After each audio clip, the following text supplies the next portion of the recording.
काय फुलली या वरली अंगा हे अशा लोकांचं बुंदेला रंगाचे लोक रंगून गेल्यात.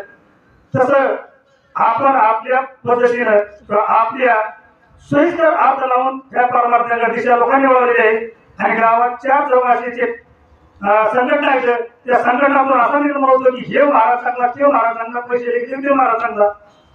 आता आपण शॉर्टकट माध्यमातून चालवणारा प्रोग्राम आहे. आणि ही वैद्यकीय सेवा ही माझी नाही, ती जगल्या महाराजची आहे. पण तुकाराम यशस्वी सेवेन आवडे वचनांना गोडी बोलले. कारण आपले गुरुवरे बळे महाराज यांनी सांगितले दादा मला प्रवचन करा.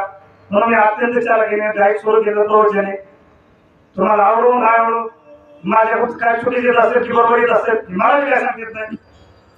पण नक्कीच कोणत्याही जीवाला अन्नाचा घडवायचा नाही, घडून द्यायचा नाही. कारण तुकामध्ये एका देहाचे अवयव सुख दुःख देह पाहिजे. कारण तुम्ही पहा कुठल्याही जातीचा, कुठल्याही पंथाचा, कुठल्याही धर्माचा माणूस असू द्या, त्याच्या रक्तात आपल्या रक्तात बदल नाही. मग त्याला दुःख झालं आपण त्याचं मान्य केलं पाहिजे किंवा त्याला सहकार्य केलं पाहिजे. मग तुकाराम महाराज सांगतात तुकाराम सत्य कर्म व्हावेच आहे घातली या भय नका जाणे. आपण जे सत्य कर्म सत्कार्य चाललं असतं ते आपण